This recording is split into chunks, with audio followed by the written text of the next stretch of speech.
In today's video, we will learn about solution of a differential equation. Let's start off with definitions.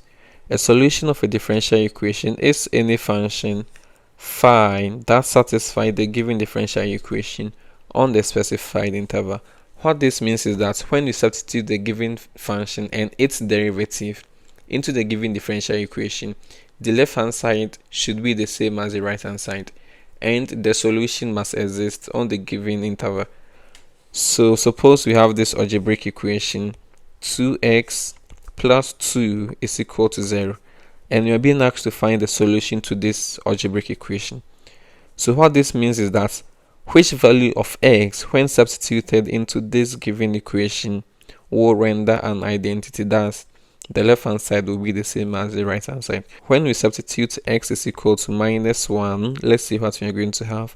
So we are going to have 2 minus 1 plus 2, and this is equal to 0.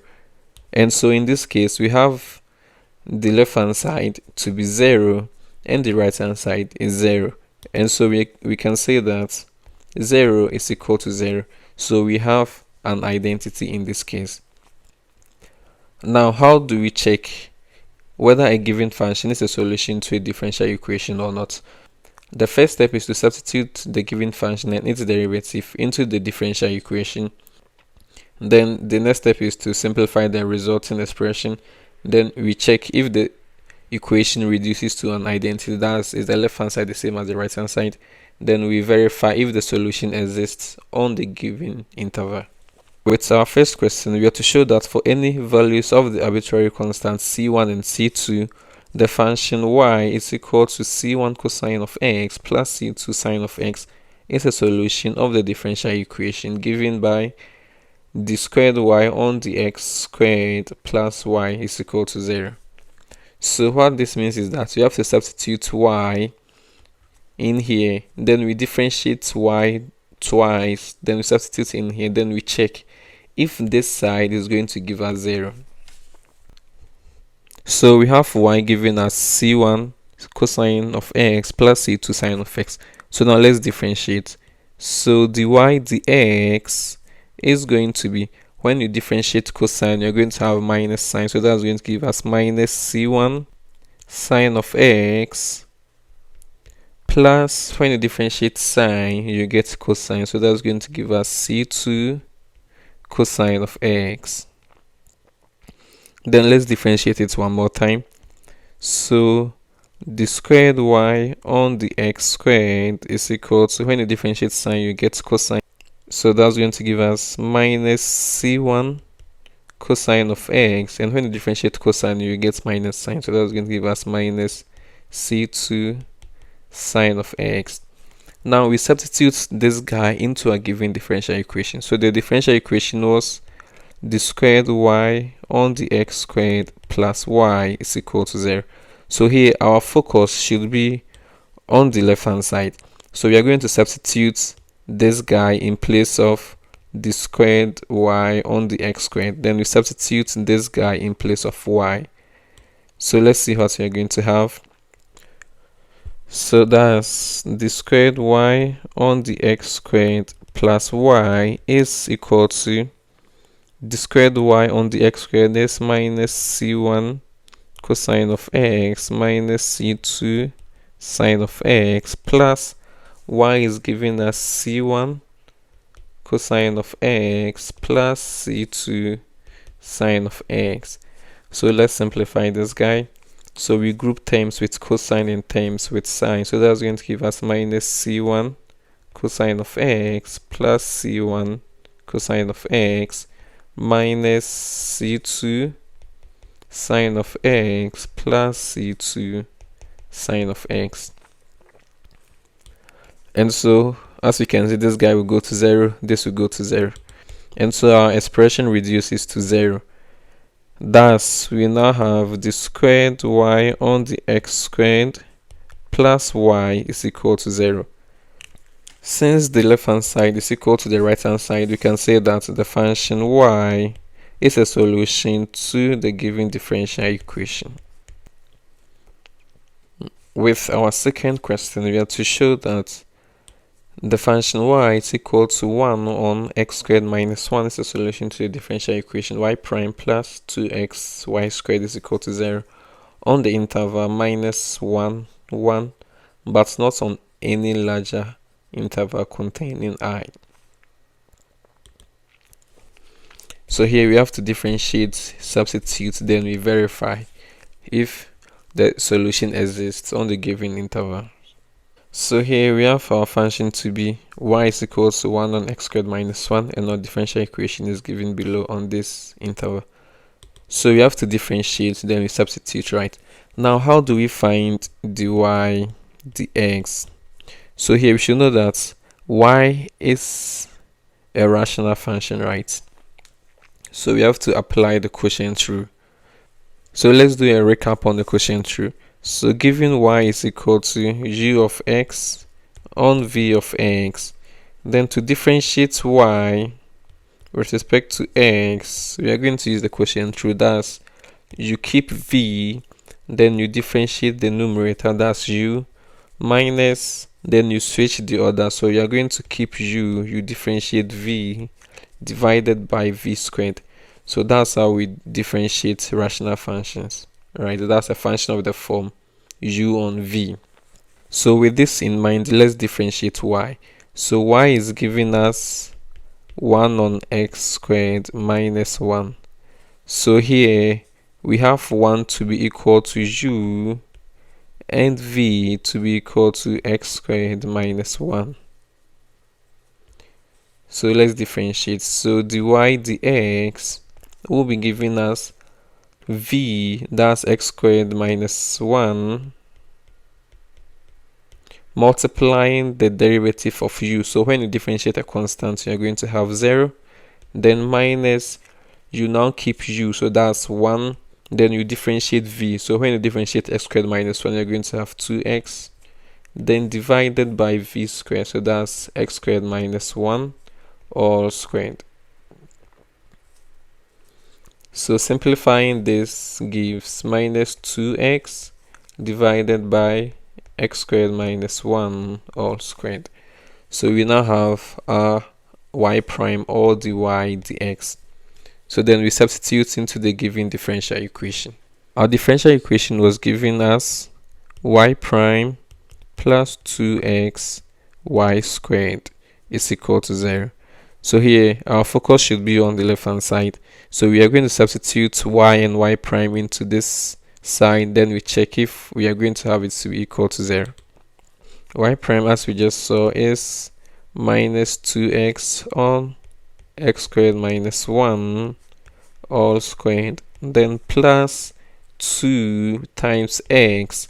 Now what's y squared? So y is giving us 1 on x squared minus 1, then we are going to square this guy. So now let's simplify the right hand side. So you're going to have minus 2x on x squared minus 1 all squared, then plus 2x. So now from indices, we know that a on b all exponents n is equal to a n on b exponents n, right? So in the same way, 1 squared is just 1, so this guy is going to be 1. Then we are going to square the denominator, that's x squared minus 1 all squared. So this simplifies to minus 2x on x squared minus 1 all squared, then plus 2x on x squared minus 1 all squared. And so as we can see, this guy is minus, this guy is plus, so they will cancel out, so which is going to give us 0. And so we can say that y prime plus 2x y squared is equal to 0. So we need to verify for the given interval, right? So we have this guy. So here we should know that this function is undefined when the denominator is equal to 0. So we have to set the denominator to 0. So you're going to have x squared minus 1 is equal to 0. Then x squared is equal to 1. So x is equal to plus or minus 1. So any interval containing -1 or +1 will make this function undefined, right? It's going to make this function undefined, and so our solution will exist only if the given interval does not contain -1 or 1. In conclusion, we are going to say that since y is equal to 1 on x squared minus 1 is undefined at x is equal to plus or minus 1, the solution to the given differential equation is valid only if the interval does not contain plus or minus 1. Question number 3. Show that the two functions y is equal to c squared minus x squared exponent 1/2 and y is equal to minus c squared minus x squared or into brackets exponent 1/2 are solutions of the differential equation x plus y dy dx is equal to 0 on the open interval minus c and c. So as we've been doing, we have to differentiate, we substitute, and then we check if the solution exists on this given interval. Alright, so now let's get to solve it. So here I'll solve the first function, that's y is equal to c squared minus x squared exponent 1/2. Then you guys will try the second function, that's y is equal to minus c squared minus x squared exponent 1/2. So here we just have to differentiate, then we substitute, right? So the question is, how do we differentiate this guy? To differentiate this guy, we have to apply the chain rule, right? So now let's apply the chain rule to differentiate this guy. So you're going to have dy dx is equal to, so for the chain rule, you differentiate what's inside, right? So when you differentiate c squared minus x squared, since c squared is a constant, when you differentiate a constant, you're going to have 0, so c squared will go to 0. Then we differentiate minus x squared, which is going to give us minus 2x. Then we now differentiate this entire function, right? So we are going to move the exponent down, that's the power rule. Then we decrease the exponents by 1, so that's going to give us c squared minus x squared exponent 1/2 minus 1. So let's simplify this guy. So we are going to have minus x, then we simplify the exponents, so that's going to give us minus 1/2. And we can write exponents minus 1/2 as the square root. So this solution is equivalent to minus x on the square root of c squared minus x squared all square root. Now our next step is to substitute this guy into a given differential equation. Then we simplify, right? So now let's focus on the left hand side. So we have the left hand side to be x plus y dy dx. So let's substitute our functions in. So x plus y dy dx is equal to, so we have x plus, and y is giving us c squared minus x squared exponent 1/2. Then dy dx is what we found in here, and so you're going to have multiplying minus x on the square roots of c squared minus x squared of square roots. So we can rewrite these guys as x plus, so exponent 1/2 is square root, so that's going to give us c squared minus x squared or square root times minus x, then square root of c squared minus x squared. And so this guy is going to cancel out this. Thus you're going to have x plus minus x, which is just x minus x, and this is going to give us 0. So hence x plus y dy dx is equal to 0. So we have it to be an identity, right? Now our next step is to check if this solution exists in this given interval. So our solution was y is equal to the square root of c squared minus x squared all square roots. Now we should know that in differential equations, we are working in the real number line, right? So we should not have any complex number. So here, this guy will be a complex number when this expression is less than 0, right?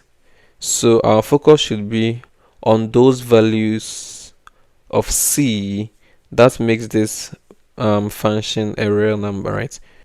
So here we are going to have our expression c squared minus x squared to be greater than or equal to 0. We can rewrite this to get x squared is less than or equal to c squared. So we take the square root, so that's x squared is less than or equal to plus or minus c. So this is equivalent to writing minus c less or equal x less or equal c. So this is our given interval for which our solution is defined. Now let's try our last example. So here we have to differentiate our given function, right? So we have this guy. So here y is defined implicitly, right, in terms of x. So this is not an explicit function, that's y is equal to, let's say, a certain function of x. But here we have y being defined implicitly. So we have to use implicit differentiation, that's calculus 1, right? The derivative of ln of y is 1 on y dy dx. Then plus, we now differentiate this guy, right? So here we are going to use the quotient rule in addition to implicit differentiation. Now let me write the formula for the quotient rule. That's v u prime minus u v prime on v squared, where u is the numerator and v is the denominator. So let's differentiate. So we are going to differentiate the numerator. So when you differentiate x with respect to x, you're going to have 1. Then you multiply with the denominator. So that's 1 times y, which is y. Then minus, you keep the numerator. You differentiate the denominator. That's dy dx. Then divided by y squared is equal to, when you differentiate c, since c is a constant, you're going to have 0. So now let's simplify this guy. So you have to multiply through by y squared. So you're going to have y squared times 1 on y dy dx, then plus y squared multiplying the second term, that's y minus x dy dx, all divided by y squared. We are going to have here to be y dy dx plus, and this will cancel out that. So we are going to have y minus x dy dx is equal to 0. Now let's simplify terms and solve for dy dx. We're going to group all those terms with dy dx. So that's y dy dx minus x dy dx plus y is equal to 0. So we can factor out dy dx. So that's y minus x dy dx plus y is equal to 0. We now multiply through by dx. So you have y minus x dy plus y dx is equal to 0. Now this expression is just the same as the given differential equation. Hence, ln of y plus x on y is equal to 0 is a solution. See you guys in the next video. Please make sure to subscribe, like, and share with your friends.